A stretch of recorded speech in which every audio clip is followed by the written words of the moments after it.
Hello, ẹ káàárọ̀, ẹ káàsán, ẹ káalẹ́ o, according to the time tí mo bá dé bá yín. Mo kí gbogbo ọmọ Yorùbá káàkiri àgbáláyé, mo kí gbogbo ẹ̀yin tẹ́ ẹ̀ ń ṣiṣẹ́ takuntakun. Wípé kí ìran Yorùbá lè bọ́ lóko ẹrú. Wọ́n ní oríire kan rẹ̀, èmi gangan lóríire kan. Ẹ má bínú pé mi ò mọ rí pé mo fẹ́ kọ orin yẹn. Ṣùgbọ́n èmi gan rí pé rí yẹn ò sound well létí. Kò dẹ̀ sí nǹkan tí mo lè ṣe sí nítorí ìdùnnú ló ṣubú layọ̀ fún mi. Ọlọ́run ṣẹ́gun wa dògo. Gbogbo àwa tá dúró tá à ń pariwo Yorùbá nation. Tẹ́ bá gbọ́, ó ti gbógo fọ̀lẹ̀ wa, ó ti ṣẹ́gun wa dògo. Wọ́n ní oríire kan rẹ̀, èmi gangan lóríire kan. Oríire kan gbogbo ọmọ Yorùbá lápapọ̀. Gbogbo àwa tá níṣẹ́ aláṣemọ́ pẹ̀lú wọn Nàìjíríà. Aláṣemọ́, àwọn èèyàn rò bí na play ó ti di na true na lie ó ti já sọpẹ́, na lie ti ṣe kí ni ó ti padà já sọpẹ́, ó ti já sáyọ̀. Gbogbo ọmọ kóòtù òjíire, gbogbo ẹ̀yin tẹ́ dúró tó, gbogbo ẹ̀yin tẹ́ tiẹ̀ ná ògùn yín, ẹ̀yin tẹ́ wà ní diaspora, mo kí yín, mo gbé fún yín. Ẹ kú iṣẹ́ takuntakun. Ọlọ́run ti ṣẹ́gun wa dògo, àdúrà wa ti gbà.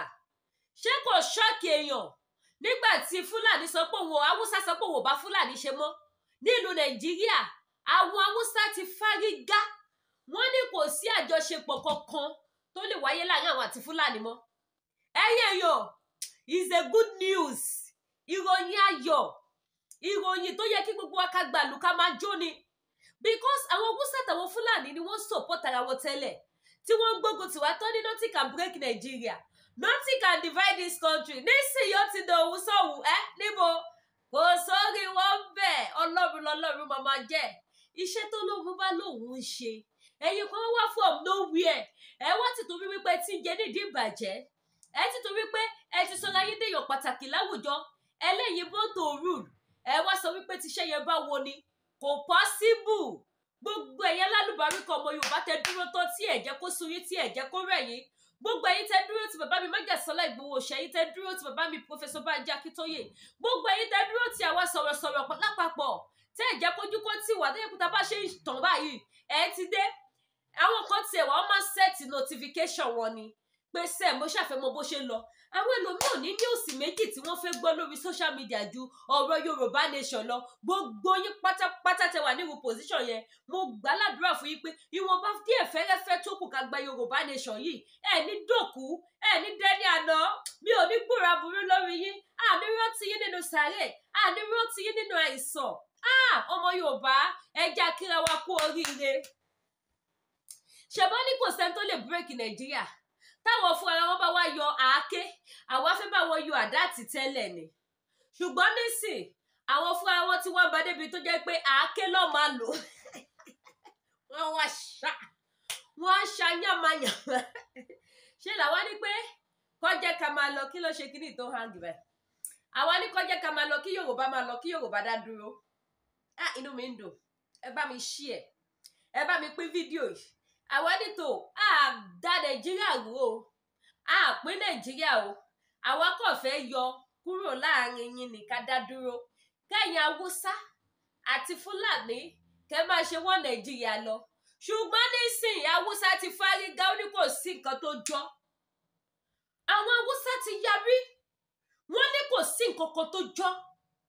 Mi ò mọ̀ bóyá gbogbo ẹ̀yin tẹ́ wo fídíò mi lẹ́rí news bàbá yẹn tó jáde. Ìkan nínú àwọn tó jó olórí kí ló ti pè, olórí Haúsá, ẹ̀gbọ́n kan tó sọ ni. Ẹ jẹ́ kí n gbé wá. Ẹ bá mi gbéga, ẹ bá mi gbéga, ẹ bá mi gbéga. Ẹ bá mi gbé Jésù ga o, ọba láéláé. Wọ́n fẹ́ gbé wá fún wa ni òkí gbogbo àjọ ṣe kiri kájọ gbójú ayọ̀ sókè kájọ wò ó. Máa yẹn ní kí wọ́n jẹ́ kí Nàìjíríà break. Kó break in peace, not pieces. Olórí àwọn Fúlàní ló sọ bẹ́ẹ̀ o. Ó ní let Nigeria break in peace, not pieces. Ó túmọ̀ sí wípé tí ẹ bá kọ̀ tẹ́ bá sọ wípé ẹ fẹ́ kó break ní peace, ó máa break sí pieces. Ìkọ́nà àwọn olórí wọn ní ilẹ̀ Haúsá ló sọ bẹ́ẹ̀. Máa gbé wá sí gbogbo wa máa jọ gbọ́. Má kà sí wa létí. Ẹ jẹ́ gbé wá, ẹ jẹ́ gbé wá. Ọlọ́run ó ṣe, Ọlọ́run ó ṣe o.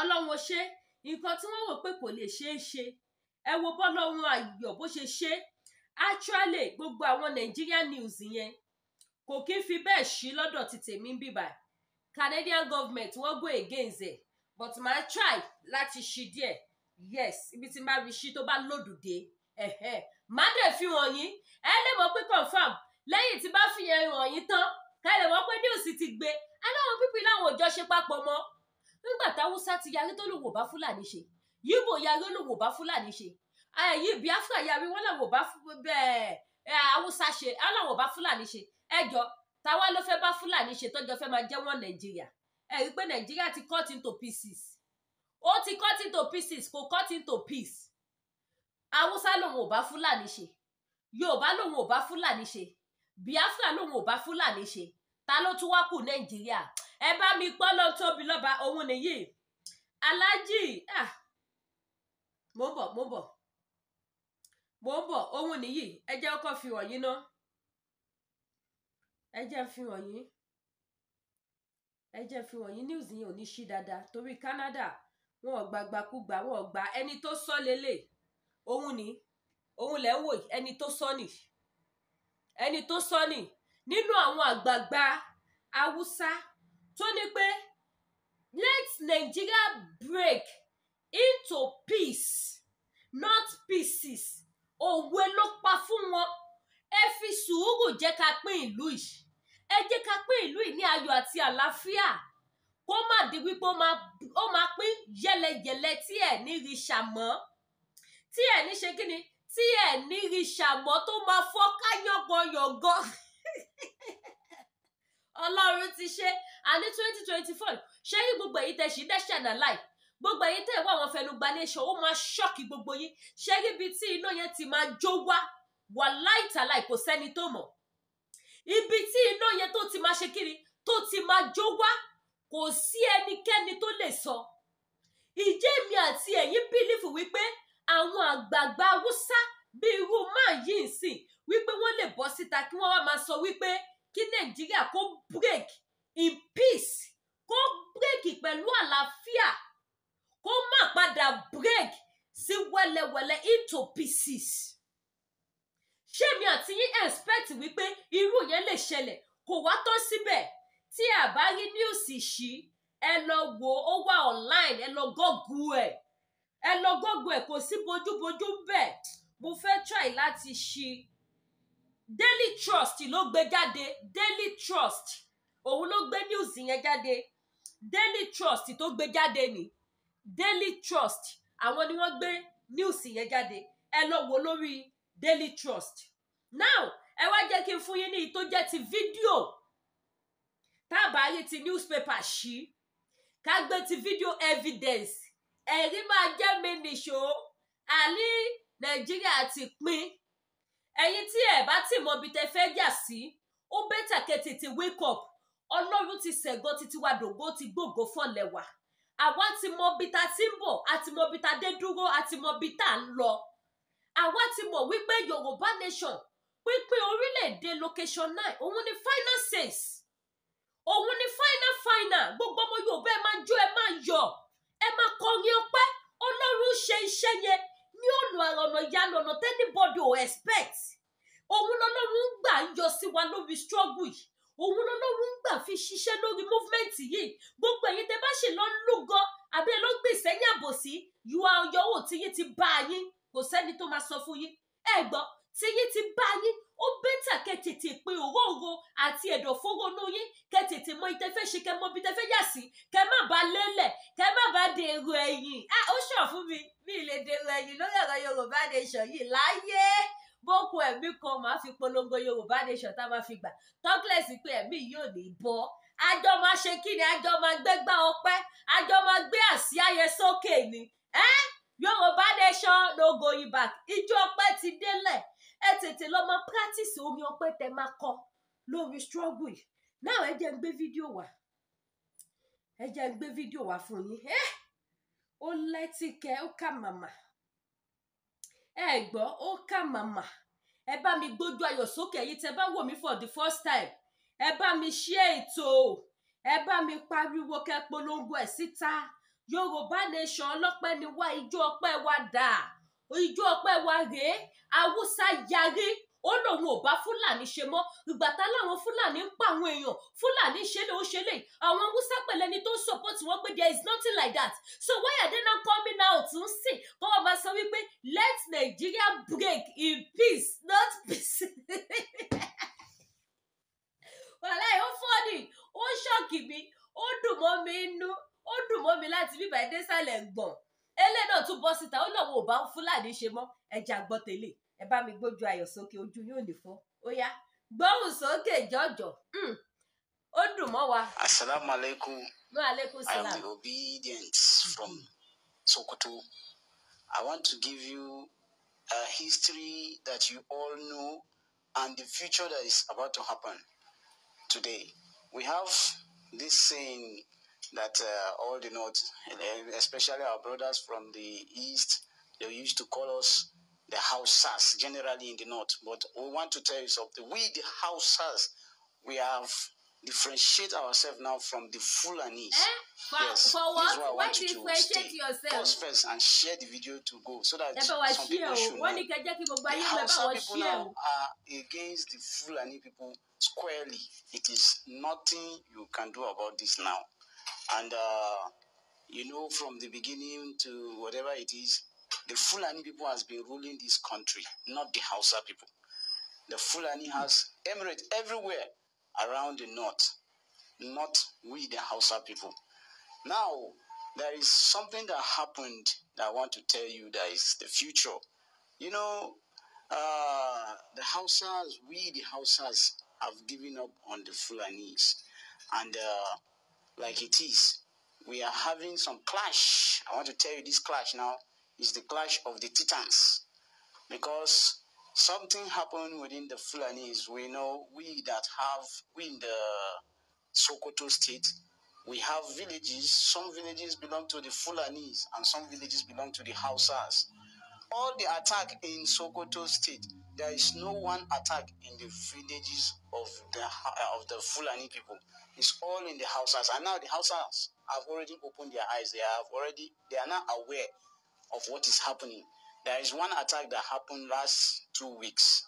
I want to tell you that comes about all of these things. It is the attack that happened, the Fulani man and the Hausa. We, the Hausa, we don't rear cow, we don't rear anything that, but rather we farm. We grow crops. Now the Fulani man came and then entered to someone's farm. This is the rainy season time. Entered to somebody's farm, ate the crop, and the man now plant something and now put a poison the cow. The following day, the Fulani kingdoms are waiting for him in his farm. When he came, they killed him at once. That is what triggered this unity now between the Hausa and the Fulani. And when you see us now, we are ready to change everything. In all the political parties in Nigeria, that you see a Hausa man going out around campaign, go and check. It's a Fulani man, not a Hausa man. A Hausa man has not ruled this country. We have been in peace before Usman Danfodio come to Nigeria. He has come and then divide us from our brothers, the real Nigerians, the Igbos, the Yoruba, and the Hausas.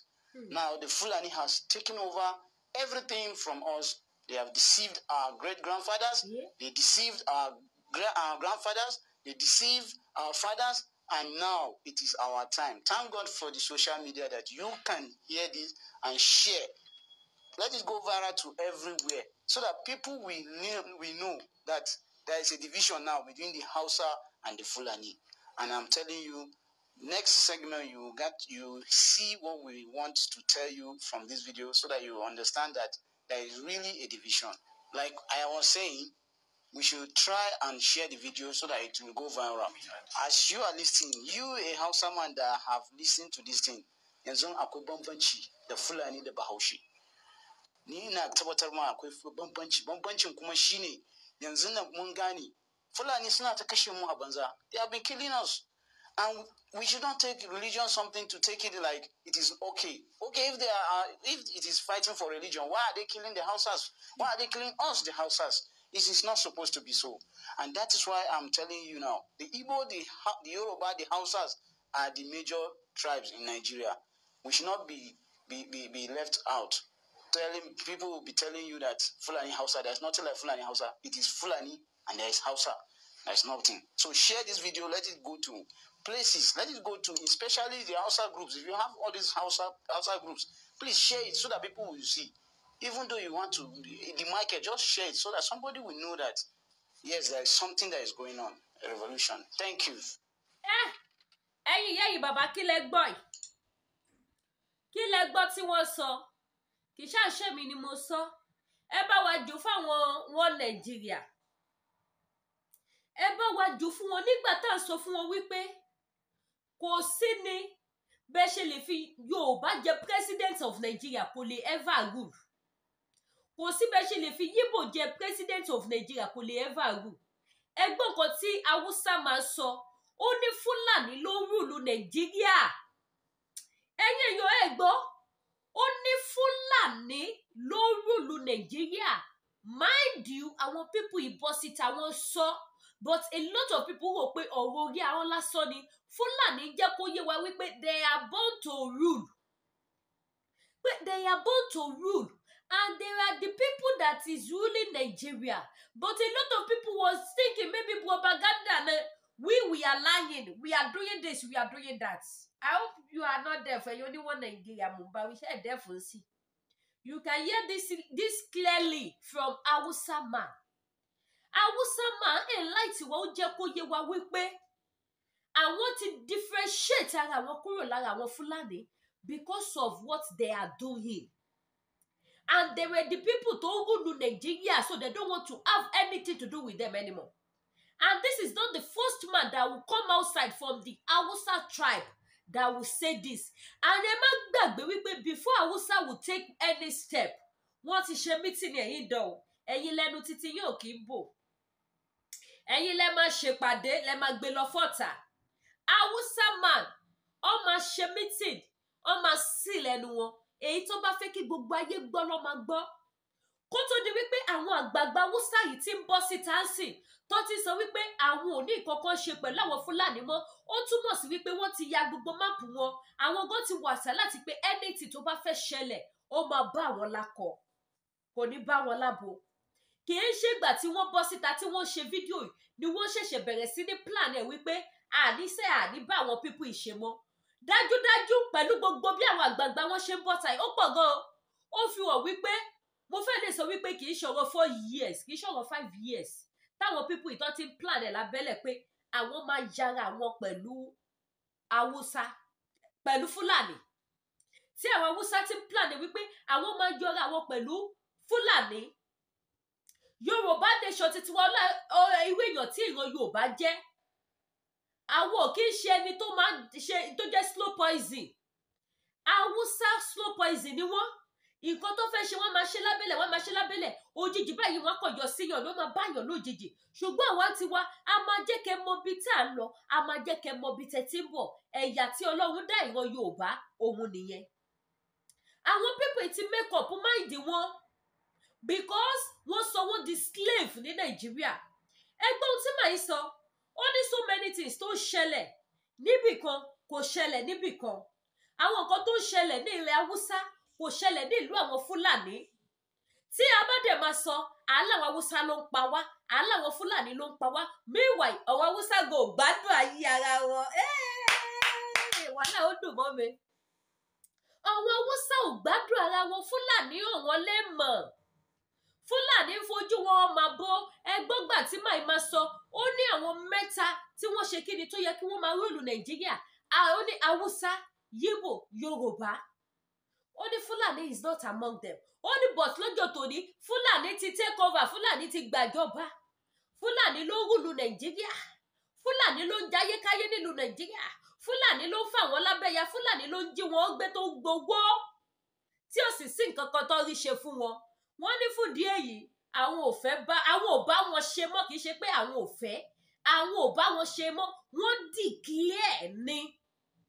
Sàpàtàrà lágbàlagbà sítọ́, wọ́n lanu, wọ́n sọ bó ṣe jẹ́, wọ́n làwọn ò bá wọn ṣe mọ́. àwa Yorùbá nation kí ni plans títí wa ṣá ti fi ọ̀tẹ̀ sílẹ̀ gbogbo ẹ̀yin tẹ́ ń dìtẹ̀ Professor Banji Akintoye gbogbo ẹ̀yin tẹ́ ń dìtẹ̀ Chief Sunday Igboho gbogbo ẹ̀yin tẹ́ sọ Yorùbá nation di ẹlẹ́yàmẹ̀yà tẹ́ ń wá oríṣiríṣi gúúpù àtúgbọ́pọ̀ àwọn kan tún kóra wọn jáde ṣé wọ́n fi ṣe wá ni ìjẹ́ ibi táwùsá ti pera wọn sọ́nà mẹ́ta ìjẹ́ ibi tí Biafra ti pera wọn sọ́nà mẹ́rin ṣé wọ́n fi ṣe ìran Yorùbá ni Ọlọ́run ò ní jẹ́ kẹ́yìn tẹ́ ẹ gbọ́ràn kẹ́ padà lọ ṣe ẹrú ní ilẹ̀ Fúlàní because àwa ta ti mọ wé a máa já yín lẹ̀ ọkọ̀ nú àná a máa já yín lẹ̀ ẹ padà lọ ṣe ẹrú lọ́dọ̀ Fúlàní tẹ́ bá lẹ́ẹ̀ni gbọ́ èmi ò mọ orú ẹ̀dá tí Ọlọ́run dá ìran Yorùbá tó jẹ́ pé the same thing la máa repeat all the time the same story the same story the same story òun la máa sọ ní gbogbo gbà síbẹ̀ náà àwọn òkú àdè máa ṣe bíi pé àwọn ò tiẹ̀ gbọ́ nǹkan táyé sọ wọ́n máa tún bá yín sọ wípé náà láì a sì máa rí aṣiwèrè amukumẹ́ kankan tó sì máa wá kọ sí comment section pé irọ́ ni ìròyìn ẹlẹ́gẹ̀ ni ó sì máa wá kọ sí comment section pé ìròyìn ẹlẹ́gẹ̀ ni kódà gan ẹlòmíì ò ní wò tọ́pìkì lásán ló máa rí àti bá yín kọ síbẹ̀ pé fake news ayé yín ti bá yín kò ní ṣọ́ọ̀kì yín nígbà táwọn Fúlàní àwọn Haúsá tó máa yọ ṣọ́ọ̀kì yẹn tó finally báyìí tó bá máa di woro sí woro Fúlàní ò ní rẹ́ni fìkanra mọ́ ẹ̀yin oní fake news tẹ́ máa ń pariwo pé fake news ẹ̀yin lọ́mọ wá bá because Haúsá ti pìpì ara wọn sílẹ̀ wọ́n ti mọ ibi táwọn ń lọ wọ́n ti mọ ibi táwọn ti ń bọ̀ àwọn àti Fúlàní ti jọ jẹ wọ́n ti jọ mu wọ́n ti mọ orú èèyàn tó jẹ́ wọ́n ti mọ̀ wípé anytime táwọn bá yára wọn pẹ̀lú wọn ni wọ́n lè ṣe kíni ni wọ́n lè gbé ogun dìde so àwọn náà ti prepare wọ́n ti wà standby dè wọ́n Yorùbá ẹ jí ẹ má sùn gbogbo ẹ̀yin àgbààgbà ilẹ̀ Yorùbá gbogbo ẹ̀yin ojúlówó ọmọkọlẹ̀ Yorùbá gbogbo ẹ̀yin akíkanjú ilẹ̀ Yorùbá ẹ jí ẹ má sùn ẹ̀yin náà ẹ wà tàláàtì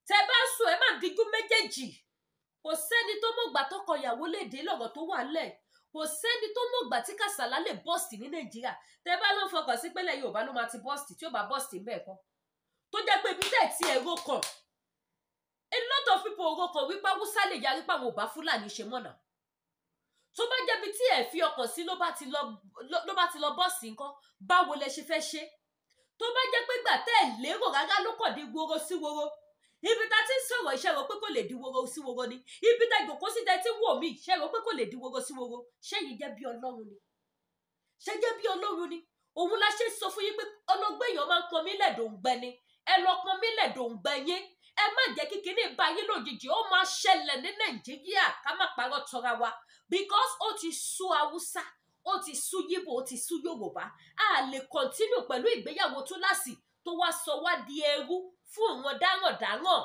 a lè continue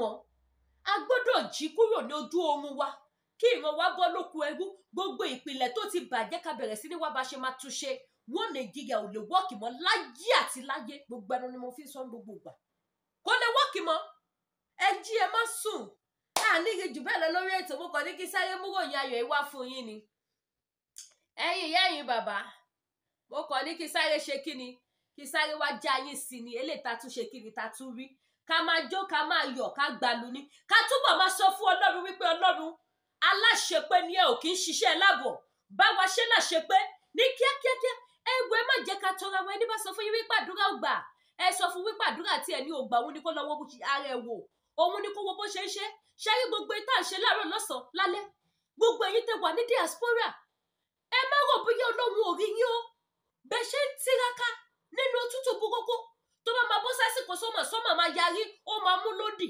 òtútù òdì tí èdè gbìyànjú wípé káwọn tó wà létí ẹ̀ mọ̀ rí tí ẹ̀ gbìyànjú wípé kí wọ́n bọ́ lóko ẹrú ẹ má rò pé Ọlọ́run ò rí yín o God will reward every one of us ìwọ tó ṣe nítorí káyé mọ̀ ẹ́ ìwọ tó ṣe tinútinú ìwọ tó ṣe láì retí kankan níbẹ̀ Ọlọ́run máa sọ fún ní kálukú wa gẹ́gẹ́ bí iṣẹ́ ọwọ́ wa ẹ jẹ́ ká nígbàgbọ́ pé gbogbo nǹkan tá à ń ṣe yìí God is seeing us and he is going to do what? He is going to fight our battle ó máa fight battle fún wa the only thing we need to do now is to continue praying to God pé Olúwa ẹ kí ń pẹ́ díẹ̀ kí ń tètè dé àkókò tó tó ló ẹ máa ń dé ẹ dé lásìkò tó tó tó yẹ kí ẹ̀mí tó sọnù jù kí ìyà kó tó bá yéèyàn jẹ́ that is the only thing we need now ìwọ tó bá jẹ́ mùsùlùmí gbé àgé àlùwàlẹ̀, continue your prayer. Ẹ má jẹ́ kó sú yín, ẹ má jẹ́ kó rẹ̀ yín. Ẹ̀yin tẹ́ bá jẹ́ Christian, ẹ gbé bíbélì yín, ẹ gbámú ṣinṣin, ẹ má jẹ́ kó sú yín, ẹ má jẹ́ kó rẹ̀ yín. Ẹ̀yin tẹ́ bá jẹ́ oníṣẹ̀ṣe, that is why I don't criticize religious on my own platform. Ẹ̀yin tẹ́ bá jẹ́ oníṣẹ̀ṣe, ẹ dá Ifá yín, ẹ pe Ọ̀rúnmìlà, ẹ pe gbogbo ẹ̀ tẹ́ bá mọ̀ pé ẹ má jẹ́ kó sú yín, ẹ má jẹ́ kó rẹ̀ yín. God is hearing our prayer. Ọlọ́run wa ò kí ń ṣe adití, kò kí ń ṣe Ọlọ́run òkú. Gbogbo nǹkan tá à ń sọ pátápátá òun lolódùmarè ń gbọ́, tó dẹ̀ máa ṣe àmì sí, tó dẹ̀ máa ṣe kíni, tó máa dá wa lóhùn. Àwa ni ká má jẹ́ kó sú wa, ká má jẹ́ kó rẹ̀ wá, ká continue bá ṣe ń ṣe. Gbogbo ọ̀nà tó ní kálukú ń gbà láti fi ṣe pé kí ìran wa kó bọ́ lóko ẹrú, ẹ jẹ́ ká túbọ̀ tẹra mọ́, kó ní kálukú bẹ̀rẹ̀ continue àti máa fàyà ìníṣó. Ẹ má jẹ́ kó sú yín, ẹ má jẹ́ kó rẹ̀ yín. Ó di dandan máa ránú gbà. Níwọ̀nba ìgbà tí wọ́n ti ń jáde sìn wípé àwọn ò bára wọn ṣe mọ́, ẹ kó gbógun tira wọn, kó yàdá, kó yà kẹlura wọn. Alálàlálà ni kò kọ̀ wá. Ibi táwa lọ ni kẹjẹ́ ká remain focus, ká dẹ̀ túbọ̀ máa ṣe kíni, ká máa jára mọ́ iṣẹ́ yẹn. Mo dẹ̀ nígbàgbọ́ pé Ọlọ́run tí ò fi bàbá Akíntóyè sílẹ̀ kò ní dẹ̀yìn lẹ́yìn wọn. Ọlọ́run tí ò fi Sunday ọmọ Adéyẹmọ sílẹ̀ kò ní dẹ̀yìn lẹ́yìn wọn. Wọ́n á ṣe àṣeyè, wọ́n á ṣe àṣeyege. Gbogbo àwa sọ̀rọ̀sọ̀rọ̀ tá dúró lórí òtítọ́, a máa ṣàṣeyẹ, a máa ṣàṣeyege. Gbogbo ẹ̀yin onínú orí ọlọ́kànre tí ẹ̀ ń wò wá, tẹ̀ ń share program, tẹ̀ ń comment, tẹ̀yin náà ń lo owó ògo yín, ẹ máa ṣàṣeyẹ, ẹ máa ṣàṣeyege, ẹ máa jèrè ilẹ̀ náà. Ẹ ní bá wọn kú sọ́nà bí èéfín. Ogun ògo ilẹ̀ Yorùbá dé ẹ̀mí pin, kò ní jẹ̀pin ẹnikẹ́ni nínú wa. Ọ̀dàlẹ̀ ló máa bálẹ̀ kú, ẹni bá dalẹ̀ á bálẹ̀ lọ. Ẹni bá sọ pé òun fẹ́ dènà ògo ọmọ Yorùbá, yálà nítorí pé ó ń jẹ nídìí ìbàjẹ́ nílùú Nàìjíríà ni, ọ̀run á fi ẹ̀jẹ̀ ṣe ètùtù fún wa tá a máa fi rọ́nà lọ. Bẹ́ẹ̀ ni bó ṣe máa rí nìyẹn. Gbogbo ẹnikẹ́ni tó fẹ́ sá sí bàbá, tó fẹ́ sá sí kòkò, àtẹ̀yin tẹ́ ń ṣe alamí, ẹ̀yin tẹ́ ń fi itọ́ dúdú sínú, tẹ́ ń tu funfun síta, gbogbo yín pátápátá ẹ máa jèrè iṣẹ́ ọwọ́ yín. Ẹlẹ́ṣẹ̀ ni kò ní yọ láláì jìyà. Ibo lẹ ti gbọ́ pé ẹlẹ́ṣẹ̀ máa mú jẹ gbé, ó mú jẹ gbé tì, jẹ́ àsìkò tẹ́kọ̀ máa jẹ́ làríbá yín weakness. Ẹ̀yin ìyá aládùbáríkà, yín bàbá ìdùnnú, mo kí gbogbo ọmọ Yorùbá kú oríire. Kó máa lọ bẹ́ẹ̀, kó máa fún ara wọn ṣe kíni, kó máa pariwo ara wọn síta pé àwọn ò bára wọn ṣe mọ́. K'Olúwa kó dà wọ́n lédèrú. Ṣebí ìgbà tí wọ́n wà papọ̀ ni wọ́n ń gbógun ti Yorùbá àti Biafra pé they have nowhere to go. Nígbà tó náà bá dà wọ́n lédèrú, táyé wọn bàjẹ́ tí wọ́n gbé dé ara wọn mọ́, báwo ló ṣe fẹ́ dènà Biafra, báwo ló ṣe fẹ́ dènà Yorùbá. Ẹ̀yin nísìnyí táwùsá ti sọ wípé Fúlàní olè ni wọ́n wá ajákì glory ni, wọ́n wá ajákì leadership ni. Ẹ̀yin tó ti sọ bẹ́ẹ̀, ǹjẹ́ wọ́n sọ bẹ́ẹ̀ rí? Ẹjọ́ torí ọlọ́ẹ̀yin ìyá yìí bàbá, àníyàn jù bẹ́ẹ̀ lọ lórí ètò yìí, ṣókí lọ́bẹ̀ oge. Mi ò fẹ́ kó gùn jù. Ẹ wá jọ gbogbo ẹ̀yin mọ́mì, ẹ̀yin dádì tẹ́ wo ètò yìí, mo fi yọ́nú Olódùmarè bẹ̀ yín. Ẹ bá mi share, wọ́n ti tọwọ́ bọ YouTube mi. Àwọn èèyàn kì í gba notification bell. Tẹ́ bá ipá àwọn program tá à ń ṣe, a lot of people wọ́n tún pè mí pé àwọn ò rí program wò. Mi ò dẹ̀ mọ̀ bí mo tún ṣe fẹ́ ṣe ju bí mo ṣe ń ṣe ìlọ. So ẹ jọ, ẹ bá mi share sínú gbogbo WhatsApp contact yín, WhatsApp group yín, ẹ bá wa pín káàkiri so àwọn èèyàn lè mọ̀ wípé à ń ṣe program. Ẹ má jẹ́ ká sàwọn èèyàn wa sókùnkùn. Àwa ń gbìyànjú láti wá máa ṣe kíni, láti máa gbé wá fún yín, kẹ́yìn ìyá yìí bàbá kẹ́ lè máa mọ bí tadé dúró, kẹ́ lè máa mọ bó ṣe ń lọ. So ẹ jọ, mo bẹ̀ yín, mo rọ̀ yín, ẹ bá mi pín ètò yìí síta. Ẹ má wá gbàgbé gbogbo ẹ̀yin tẹ́ fẹ́ ra product, tẹ́ fẹ́ ra cream, tẹ́ fẹ́ ra ọṣẹ, tẹ́ máa fi tún skin yín ṣe, tẹ́ máa look glow. Product Danari skincare ni òun náà ni mò ń lò. Àwọn product tí mò ń lò nìyẹn, mi ò change product mi. Yàtọ̀ sígbà tí mo kọ́ dé bíbáyìí tí mo bẹ̀rẹ̀ sí ní lo shampoo ìlú yìí, ó dẹ̀ bà skin mi jẹ́.